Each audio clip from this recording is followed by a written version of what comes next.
You mentioned there Arsene Wenger, obviously your best friend and so important to everybody here.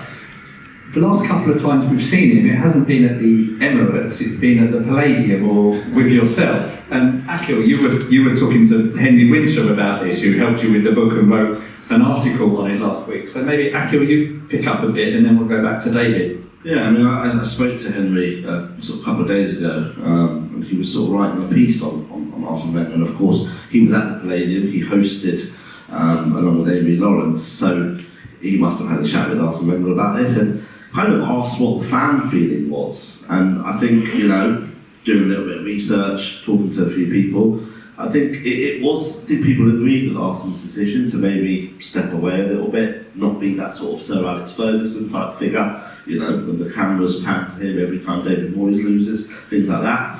But it happened a lot. But things have moved on now. Arsenal have moved on now.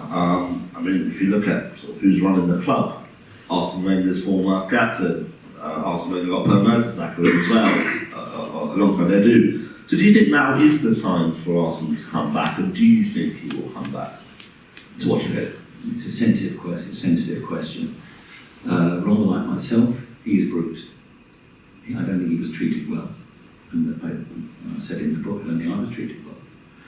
And I think he's still smarting from that. His life has moved on. He's now head of global football development for FIFA, which in a way I felt sorry that Arsenal didn't embrace him. I've said this publicly many times, that he's not good enough for Arsenal, but he was good enough to be head of global football for the world, because he's so knowledgeable and so responsible. Today he's actually addressing the French Parliament about Qatar and their attitude.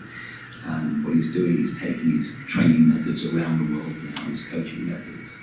And I thought that he's such a good brain that he had to be somewhere highest within Arsenal Football Club after spending 22 years.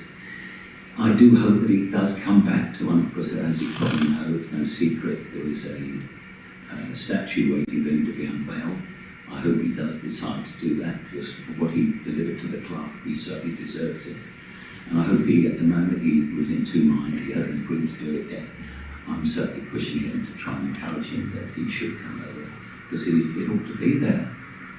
It's got to be a permanent memory to what he delivered to the club. And you mentioned yourself there as well, obviously. I'm not asking for a statue. I just want to, before opening up to the floor, I think the point of Arsene Wenger coming back in the statue being, is it, there's perhaps an important message, I don't know, let's take a temperature of the room, that you could take back to Arsene. Because my feeling is that perhaps if someone could convey to him that in coming back, he's not doing that for Stan Kroenke, he'd be doing that for all us Arsenal fans that would like a chance to pay tribute.